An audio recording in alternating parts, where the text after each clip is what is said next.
हम तो ये नहीं कहते कि आप फांसी दीजिए चलिए, लेकिन जोश में लोग बोल देते। लेकिन इतना जरूर कहूंगा कि उसके हाथ में हथकड़ी लगाइए और जेल के सलाखों में डालिए। ये तो कर सकते हैं ना, ये तो कानून में लिखा। नुपुर शर्मा मैडम ऐश कर रही हैं बैठकर एसी में, और जो लोग हक का मुतालबा करते हैं तो उनके घर में बड़ा जाकर बुलडोजर चला देते हैं। आप ये कहां का इंसाफ? जिसने जुर्म किया आज वह दंदना रहा, और जिसने जुर्म नहीं किया, अब्दुल्ला सालिम हक का मुतालबा करता तो अब्दुल्ला सालिम या जमीयत उलमा सबंग और तेमथानी के टोटल लोगों को हाथ में हथकड़ी डालते हैं आप। ये इंसाफ नहीं है, ये कानून और संविधान के साथ खिलवाड़। अम्मा आयशा के ऊपर एक तोहमत और लगी थी, कब? अल्लाह के नबी के जमाने में। एक था मुनाफिक, ये भी मुनाफिक हैं जिन्होंने अम्मा आयशा के ऊपर तोहमत लगाई। उनका नाम था अब्दुल्ला बिन उबई बिन सलूल। एक मरतबा तोहमत लगा दी, बड़ा लंबा चौड़ा वाकया है, लेकिन मैं ये कहूंगा कि आप उस आदमी के ऊपर, आप उस औरत के ऊपर तोहमत लगा रहे हैं जिनकी बरात और जिनकी पाकीज़गी किसी अदालत के जरिए नहीं, किसी पुलिस फोर्स के जरिए नहीं, किसी यूपीएससी पीपीएससी सिविल सर्विस में काम करने वाले हमारे प्रशासन के लोगों के जरिए नहीं, बल्कि अल्लाह तबारक व तआला ने अपना मुकर्रब, अपना ताकतवर फरिश्ता जिब्रील अमीन के जरिए से उनके पाकीज़गी को बयान किया। कौन सा मौका? तोहमत लगाई कि अम्मा आयशा ने फला सफ़ान बिन मुअत्तल रजी अल्लाह तआला अन्हु के साथ नाजायज काम हुआ, गलत संबंध हुआ। अम्मा आयशा बेचैन, अबू बकर बेचैन, अल्लाह के नबी भी बेचैन। देखिए तोहमत लगी, 1 महीने तक ये तोहमत रही, लेकिन जब हक है, हक कभी भी वक्ती तौर पर ऐसा लगता है कि कमजोर है, लेकिन जब वो उभरता है तो फिर उसको रोकने से कोई नहीं रोक सकता। जब अल्लाह तबारक व तआला ने देखा कि बेचारी के ऊपर जुल्म हो रहा है, अम्मा आयशा बीमार हैं, रो रही हैं, अबू बकर सिद्दीक भी रो रहे हैं, अल्लाह के नबी भी परेशान हैं, यहाँ तक कि हजरत हस्सान बिन साबित ने कहा, हजरत अली ने कहा कि अल्लाह के नबी औरतों की कमी नहीं है, आप किसी एक औरत को चूज कर लीजिए, उससे निकाह हो जाएगा। लेकिन साहबी ने कहा कि जल्दी मत कीजिए, अम्मा आयशा ऐसे नहीं कर सकती। एक महीना हो गया, अल्लाह के नबी अलैहिस्सलाम ने लोगों अम्मा आयशा को कहा कि आयशा बोलो, अगर गलत काम तुमसे हुआ है तो अल्लाह से तौबा कर लो। तो अम्मा आयशा कहती है, अम्मा आयशा सिद्दीक़ा रज़ी अल्लाह ताला अन्हा कहती नहीं, खामोश रहती, क्योंकि वो सच थी, उन्होंने कोई गलत नहीं किया था। उनका विश्वास अल्लाह तबारक व तआला के ऊपर था। कुछ ही देर में अल्लाह के नबी को पसीने आने शुरू हो गए। सर्दी के मौसम में पसीने आए, लोग समझ रहे कि बस अब वही आ रही, लेकिन अब वही उस गलती की तस्दीक में या उसके खिलाफ में अल्लाह के नबी ने कहा कि आयशा तुम्हें मुबारक हो, तुम पर जो तुहमत लगी है उस तुहमत से तुम बरी हो। अल्लाह ने किसी नबी को या किसी और जरिए से नहीं, बल्कि अल्लाह तबारक व तआला ने स्पेशली जाती तौर पर अम्मा आयशा के लिए कम से कम 11 से लेकर 20 तक 9 आयतें नाजिल की है अम्मा आयशा की पवित्रता को बयान करने के लिए। मैडम शर्मा, 7 पुश्त तुम्हारा खबर से उठकर आ जाएगा।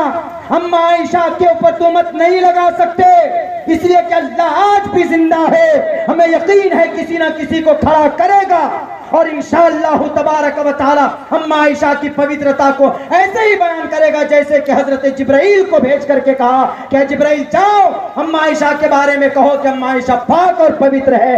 तुम्हारी गंदी जुबान से बोलने से अम्मा आयशा कभी भी गलत नहीं हो सकती, या मोहम्मद रसूलुल्लाह कभी भी गलत नहीं हो सकते, इसलिए कि अल्लाह तबारक व तआला ने उनकी हिफाजत की जिम्मेदारी ली। मेरे भाइयों, मेरे साथियों, आज इस देश के अंदर यकीनन नहीं है संविधान नाम की कोई चीज। लोगों ने एकदम पता नहीं क्या भंग खा लिया है कि संविधान को बदलो।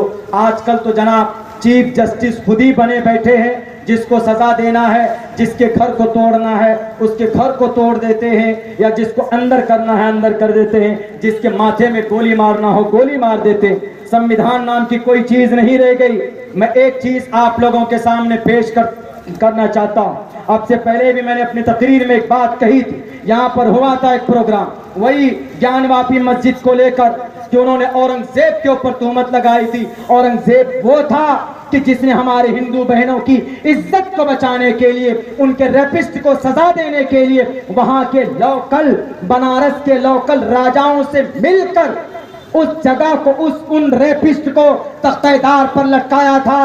औरंगजेब, हम आज बहनों की इज्जत करते हैं, किसी की भी बहन हो, बहनों की इज्जत करते, तुम जैसे भेड़िए नहीं हैं हम। आपने उस बेचारी बेटी के घर को बुलडोजर से आपने ढा दिया, क्यों? क्योंकि उन्होंने प्रोटेस्ट किया था, एहतजाज किया था, इसलिए। आपका उत्तर प्रदेश का गृह राज्य मंत्री वो टेनी, उन्होंने 8 किसानों को अपनी गाड़ियों में रौंदने वाला, उसके घर के मच्छर भी नहीं मारकर आ पाया। ये कहां का इंसाफ? याद रखो, जब जब जुल्म बढ़ता है, यदा यदा ही धर्मस्य ग्लानिर्भवति भारत अभ्युत्थानम धर्मस्य तदात्मानं सृजामहे। जब जब धर्म की हानि होती, जब जब अच्छाई का खात्मा होता है, इंसान नहीं, ईश्वर आता है। मैडम शर्मा, ईश्वर आता है। हमारे प्राइम मिनिस्टर साहब, इस धरती पर कौन आता है? परमात्मा आता है। इस धरती पर हमारे गृह मंत्री साहब, सुनिएगा, यदा यदा ही श्रीमद् भगवत गीता, यदा यदा ही धर्मस्य ग्लानिर्भवति भारत अभ्युत्थानम धर्मस्य तदात्मानं सृजामहे। जब जब धर्म की अच्छाई का हनन होता है, ईश्वर किसी न किसी रूप में आता है, और आया भी है। राजा, वो राक्षस रावण को मारने कौन आए? हनुमान जी, राम जी आए, हनुमान जी भी रहे साथ में, और वो लक्ष्मण साथ में रहे, और पांडवों के साथ, कौरव पांडवों के जंग में कौन आए साथ में? कृष्ण जी आए कि नहीं आए? कृष्ण जी ने आकर अर्जुन को तो ये कहा कि शुत्रो हृदय दौर्बल्य महा, के अर्जुन कमजोर मत बनो, ताकत पैदा करो, लड़ो इन करप्ट नेताओं से, लड़ो गृह राज्य मंत्री से, और अदालत से अपना इंसाफ मांगो। अगर गृह राज्य मंत्री, अगर गृह मंत्री गलत संविधान के खिलाफ चलता है, तो जनता को हक है उनको सही करने का, उनसे सवाल करने का। अगर वो कानून और संविधान के खिलाफ चलता है, जैसे पहले आए इस धरती पर अच्छाई की निफाज के लिए बड़े बड़े ऋषि मुनि आए, और इस देश में आरएसएस को कभी भी, इस देश को लूटने और बिकने नहीं देंगे आरएसएस के हाथों। अगर आरएसएस इस देश को तोड़ना चाहेगा, इस देश के संविधान को अगर बदलना चाहेगा, तो याद रखो, फिरौन को खत्म करने के लिए मूसा आए थे, इब्राहिम नमरूद को खत्म करने आए थे, हिटलर के सामने और लोग आए, अबू जहल, उत्बा, शैबा, वलीद, हंजला को खत्म करने के लिए प्रॉफेट मोहम्मद आए थे। इस दुनिया की अदावत को, इस दुनिया की जुल्म तशद्दुद को खत्म करने के लिए मोहम्मद रसूलुल्लाह आए थे। रावण को खत्म करने राम आए थे। कौरवों को खत्म करने कृष्ण जी आए। और सुनिए, आई थी भगवती माँ, भगवती माँ आई थी इस धरती पर, दुर्गा माता, दुर्गम राक्षस का वध करने।